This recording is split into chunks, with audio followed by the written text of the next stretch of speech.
थींदी आलमी सिंध जो भोगे रहियो आहे। उस्तादनि ऐं तनज़ीम जे वसीतर मुक़ाबले खे साम्हूं रखी करे असां हिक ॿिए जे पहल कईसीं त पाण गॾिजी करे जेके थोरा टका इख़्तिलाफ़ आहिनि ऐं इलेक्शन जे हवाले सां रंजिशूं आहिनि उहे समूरियूं ख़तमु करे इलेक्शन खे पेटीअ लॻी तनज़ीम खे पाण प्रेस कया आहियूं, इलेक्शन हिकु करायूं। तव्हां दोस्तनि जी दुआउनि सां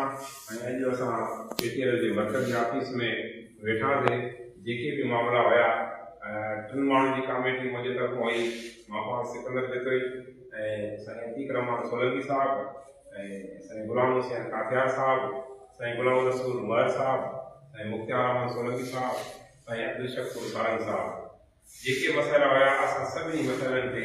घटि में घटि 2-3 कलाक मशवरो कयोसीं ऐं असां रिज़ल्ट ते पहुता आहियूं, फ्रूटफुल रिज़ल्ट ते पहुता आहियूं। तक़रीबन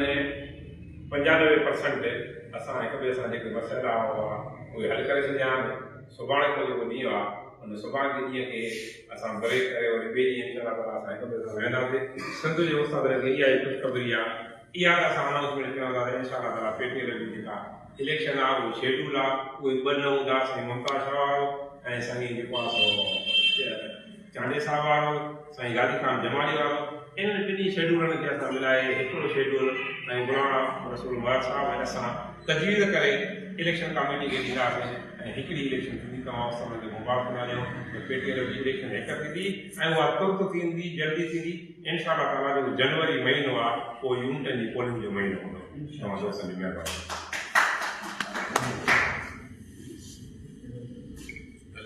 बिस्मिल्लाहिर्रहमानिर्रहीम।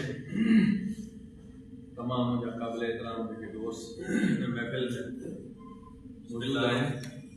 दोस्तों कुझु टाइम अॻ में हिकिड़ो असांजे इलेक्शन कमीशन जे अंदरि अहिड़ो हिकिड़ो प्रॉब्लम थी पियो जंहिं ते 2 शेड्यूल अनाउंस कया विया ऐं पेटीअल जे इलेक्शन जे हवाले सां पूरी सिंध में हिकिड़ी बेचैनी हुई। उन जे हवाले सां साईं सिकंदर जतोई साहब हिकिड़ी सोशल मीडिया ते पोस्ट रखी, छो न जेको आहे त साईं गुलाम रसूल आहे ते गॾु वेही करे इन जो ख़ात्मो करे ऐं हिकिड़े शेड्यूल ते इलेक्शन थियणु खपे, जंहिंखे असां बि वेलकम चयोसीं। मुंहिंजे पूरी दोस्तनि वेलकम चयो, इहो सुठो अमल आहे। असां हमेशह जमहूरियत जेको आहे सो पंहिंजो जी पासदारी कई आहे, हमेशह कोशिशि रही आहे त जमहूरी तरीक़े सां इलेक्शन जो प्रोसेस थिए। सिंध जे अंदरि सिंध जो उस्ताद आज़ादाना जेको आहे सो माहौल में पंहिंजो जेको वोट जो इस्तेमालु करे ऐं पंहिंजे चॉइस जा नुमाइंदनि खे चूंडे ताकि जल्द खां जल्द इलेक्शन जो प्रोसेस मुकमल थी करे ऐं नए सिर उस्तादनि जे मसइलनि जे हल बाबति का नई हिकमत अमली, नई क़यादत थी जोड़े। तो लिहाज़ा अॼु बैठक थी सुठे माहौल में जेको आहे सो हिकिड़ी कचहरी थी, जंहिंमें असांजो साईं सिकंदर जतोई साहब, साईं गुलाम हुसैन काठियार साहब, साईं अतीक रहमान सोलंकी साहब, हेॾो असांजा दोस्त मुंहिंजे मर्कज़ी काबीना जा दोस्त मुख्तार रहमान सोलंकी साहब, साईं शकूर रहमान सारंग साहब असांजे हिन सॼे महफ़िल खे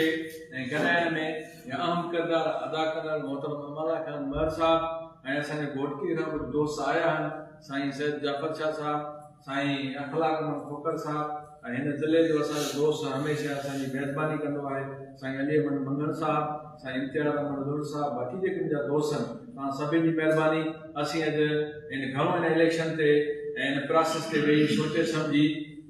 पंहिंजे अकुल फ़हम ते असां सभिनी शयुनि खे सहेड़े करे हिकिड़ी जॻह ते इकठो कयो आहे। इंशाअल्लाह असांजा मामला सभु इन ते मुतमिद थी विया।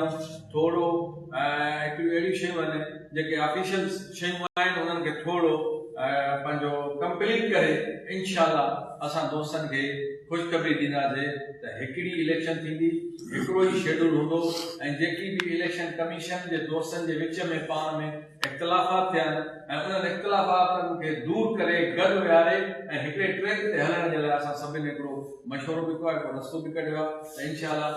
उहो कमु कयो जंहिंसां साफ़ ऐं शफ़ाफ़ जेको आहे सो सिंध जी इलेक्शन ते असां हमेशह जेको आहे सो साफ़ शफ़ाफ़ इलेक्शन चाहियूं था ऐं हला कंदो ही दोस्त सम्झे के वेठा आहियूं त सिंध जे सभिनी दोस्तनि खे मां गुज़ारिश कंदुमि त तव्हां सुठी उमेद रखो ऐं सुठी तवक़ात रखो त हिकिड़ी इलेक्शन थींदी ऐं पोइ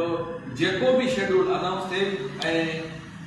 इंशाअल्लाह एॾो परे शेड्यूल असांजो न वेंदो पोइ तारीख़नि जो ॿिनि चइनि पंजनि जो हेठि मथे थी सघे थो दोस्त पंहिंजी तयारी कनि ऐं जेके बि लिस्टूं वग़ैरह रहियल आहिनि उहे जल्दी पंहिंजो होमवर्क करे कंप्लीट कनि ऐं इनशाला जेको आहे पेटेल जल्दी अमन करी जेको आहे सिंध जे यूथ जेको आहे इलेक्शन कराइणी तव्हां सभिनि दोस्तनि जी महिरबानी ऐं हिननि दोस्तनि जी बि महिरबानी एॾो टाइम कढियो अथऊं सो इनशाला तव्हांखे हिकिड़े ॾींहं खां बाद में तव्हांखे ख़ुशख़बरी मिलंदी उस्ताद जिंदाबाद पेटेल